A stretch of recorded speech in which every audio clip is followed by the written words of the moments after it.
Hey everyone, welcome to Spooky Appalachia. I'm Jimmy. And I'm Phil.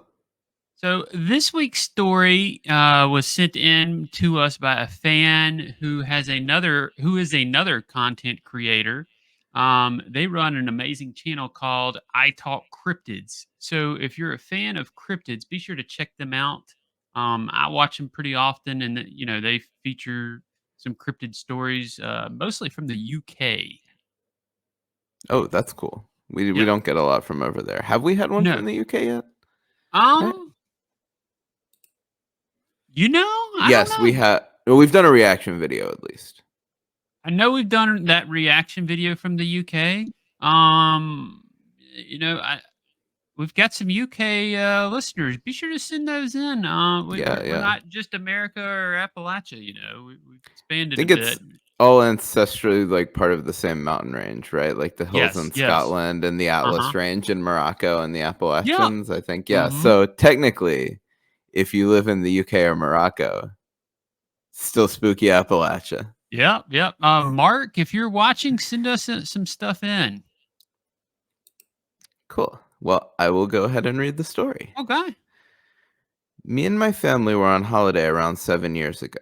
We were staying at a campsite next to the infamous Loch Ness in Scotland, and my dad wanted to visit a graveyard, which later turned out to have been owned by the notorious Satanist Alistair Crowley.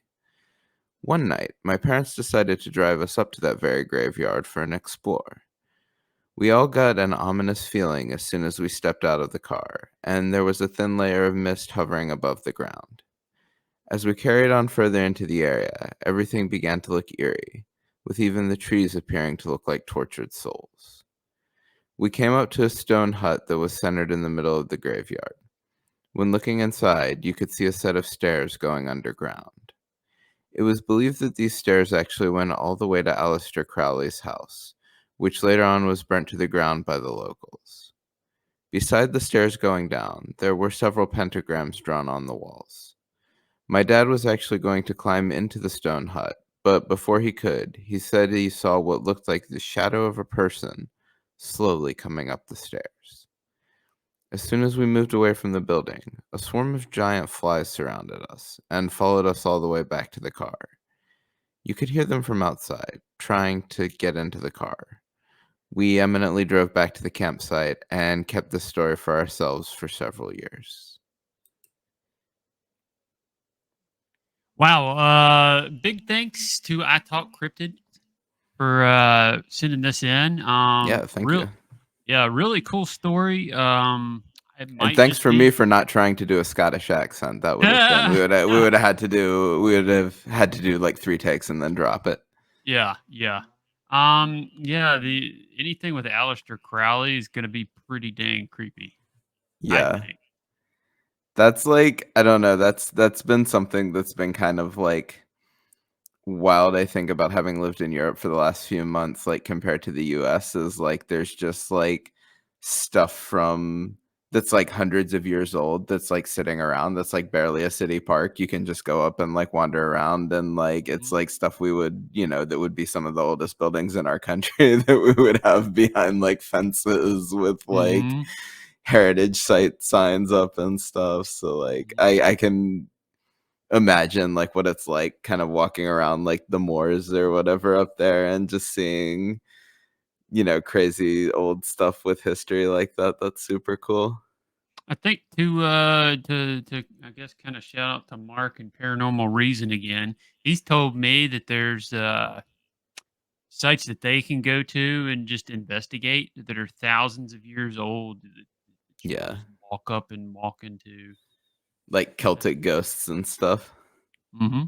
It's pretty That's sweet. crazy. Yeah, and Yeah. all the stuff here is like, St. Albans. It's just 20 or so years old. And, Hmm. you can't go into it.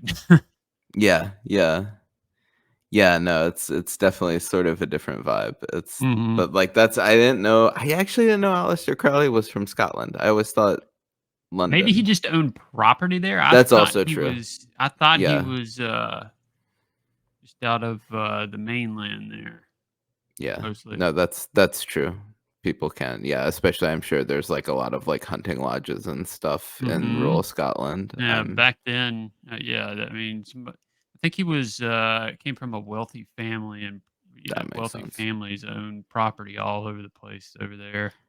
Was he Victorian era or 20th century? I don't know. He's Victorian era, right? Like late Victorian? No, no, no, no, he was No? not that long he wasn't super long ago, I don't think. I think he was 20th century. We have oh, yeah, like early 20th century. He Mhm. was 1875 to 1947 was when he Wow, lived. okay, So yeah. yeah. Yeah, okay. Not So, yeah, super early long 20th ago. century. Yeah. Well, that's a really cool story. Yep. And thank you to the fellow content creator who sent it in. We should shout out their channel again. That is I I Talk Talk Cryptids. Cryptids. Yep, yep. Yeah, check I'll that put out. a link in the description, And and, yeah, oh, yeah, and, thank you to our Patreons, Adam, Alvin, Charles, Danielle, Donald, Jeff, Jordan, Julia, Linda, Shannon, Taylor, and Werewolf Radar. Check out their podcast. I forgot to add, if you have a paranormal encounter or sighting you'd like to send to us to get featured on here, there will be a link in the description or in our link tree to our Google form, or you can email us at spookyappalachia@gmail.com. and last of all, just I wanted to thank you all and say goodbye for now. My work requirements are going to be changing a lot when I get home, and I won't have as much time for recording anymore. I have some few things planned down the line where I might be able to come back at some point, but Jimmy will have some other hosts with him for the most part, at least for the next year or so. But I've really enjoyed doing it with you, Jimmy, and I've really enjoyed sort of the community we have built here, and I look forward to like Mhm. continuing to be a part of it on Discord and whatnot. So thank Yeah, you all. it's been great having you. My plan, all right, what I'm thinking about doing is first I'm going to try it solo, see how that goes and how you guys like it. Let me know what you think of that, and then I'll probably try it since everybody likes Jared so much, and he likes coming on. Try some with him, and then maybe do a poll and just see what everybody thinks. But also let me know in the comments. Yeah, What you yeah. think? All right. Take care, everyone. See ya.